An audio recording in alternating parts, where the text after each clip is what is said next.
All right, next we have a question by my mom. If life is a simulated reality, does that change the quest for immortality at all? I have made a video about this topic. It was called, Is Everything Being Recorded? Simulation Theory Explored. Basically, in that video, I talked about how if this life was a simulation, then we're basically computer code. And if that's true, then someone could basically own us. Okay, that we would be the property. We would be the intellectual property of whoever wrote this simulation. Aren't we forgetting one teensy-weensy but ever so crucial little tiny detail? I own you! That we're all just a code, and that in that sense, there could be an architect, right? Whoever programmed the simulation would be the architect, just like in the Matrix. And we have to consider the type of power that an architect could have. That would be a tremendously powerful person, an architect of a simulation. It would basically be a god. So because we have to be agnostic about the possibility of us living in a simulation, we should also be agnostic about the possibility of a god, because the simulation theory is so closely related to the possibility of a god. An architect of the simulation has the same type of power that a god would have, the power to judge us all. I'm the one who talks! Okay, mouth shut, ears open! You haven't answered. You do not want to see me get out of this chair! Ergo, open your yapper one more time and I'm gonna architect a world of pain all over your candy ass! Ergo! Vis-a-vis! This is about concordantly! That this architect could basically be creating a set of rules, judging us according to those set of rules. Basically, think of Santa Claus. It's the same deal. What was that, the Santa Claus song? He's making a list. He's checking it twice. He's going to find out who's naughty or nice. That's the same way that a god could be. A god could be watching us all and testing us, essentially, to decide which of us is worthy, which of us gets to live forever. Maybe the god would destroy people that are bad, reward people who are good, and it's the old religious story. It's the old religious thing that everyone, all the religious people have been debating, and they've been concerned that there's potential judgment, right? That's the issue. When it comes to the simulation theory, that's the whole thing we have to consider. Like, basically, this architect, this god character could basically bestow blessings upon you, maybe grant you certain privileges, maybe even special knowledge, secret knowledge. If you're good enough, if the god looks at what you're doing and is looking down on you and sees, hey, this person's pretty darn good, I like this person, then what could the god do for you as far as give you favors, give you special protection, even special knowledge? Like, these are things that are possible, and I think we should be considering these things. It's like the Truman Show.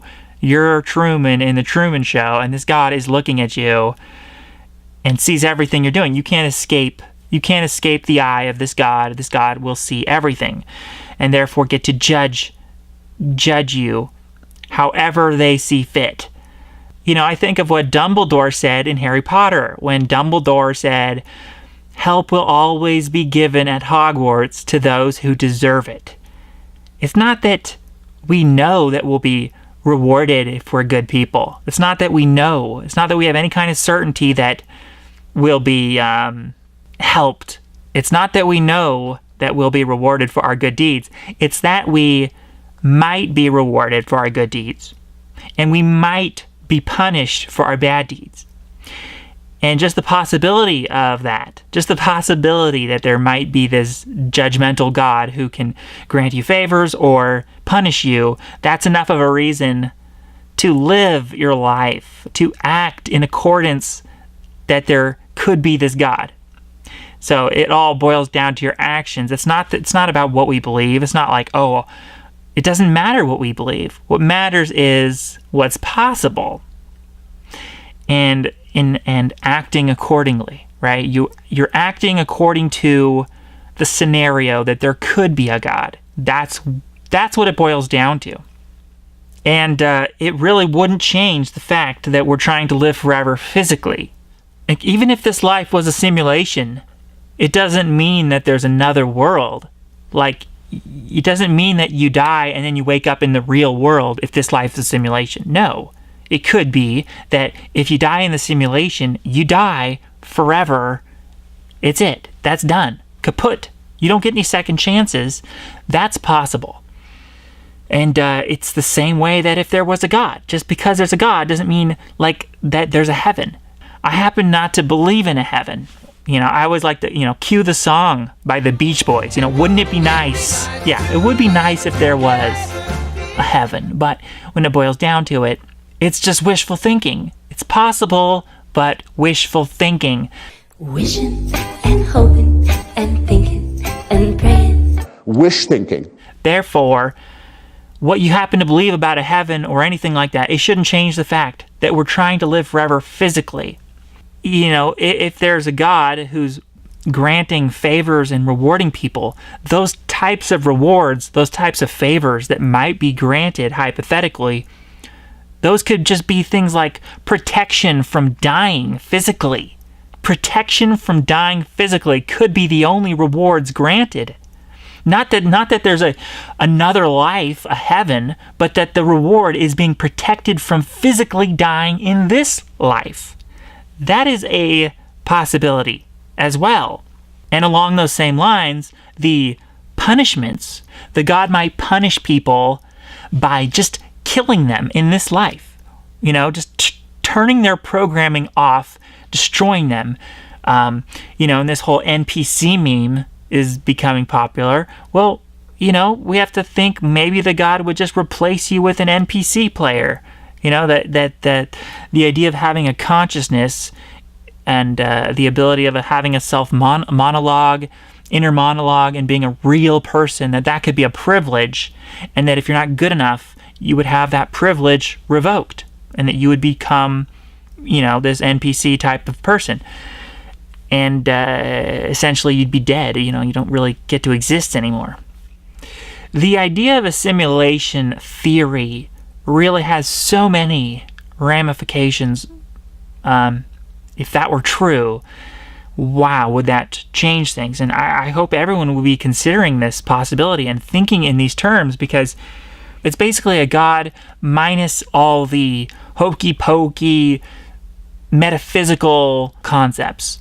Because this whole simulation theory, that works in the real world according to science.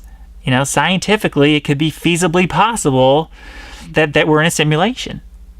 That equals out in scientific terms. It's not weird. It's not woo-woo. And so the old versions of God, the old, the man in the sky type of thing, that's all replaced by the architect. The architect of whatever hypothetical matrix that we might be living in. We have to humble ourselves and admit that there might be a higher authority than us that gets to decide if we get to even live forever, if we even get to breathe another breath, okay? If there's an architect of a simulation, that's basically a God, and this God could destroy you at any second. I own you. I can crush you anytime I want. They could just cause you to die of a heart attack if they don't like you. This is why it's so important to live your life in the context of this hypothetical God, that you're trying to measure up to an unknown set of rules. We're having to guess the rules, but it makes sense to guess the rules and live your life like you're always trying to just strive for greater and greater virtue, greater and greater perfection. It's the end of the world! God loves you! He's gonna kill you! Because if there's this God, if there's this architect of this hypothetical simulation, then this God gets to decide if you're good enough. It's not up to you And so you're always having to be this humble person, just striving and just hoping, crossing your fingers that you're good enough. You know, it's crossing your fingers and maybe you're good enough. And that should be continual motivation to seek after greater and greater perfection in your life, greater and greater virtue, because the rules of this God might be incredibly strict, incredibly hard to measure up to, and that only a few among us would actually be good enough, okay, to even be allowed to stay alive and to continue living. And you really have to, it comes back down to the type of power that an architect could have. Like, humble yourself just a little bit and, you know, really consider that.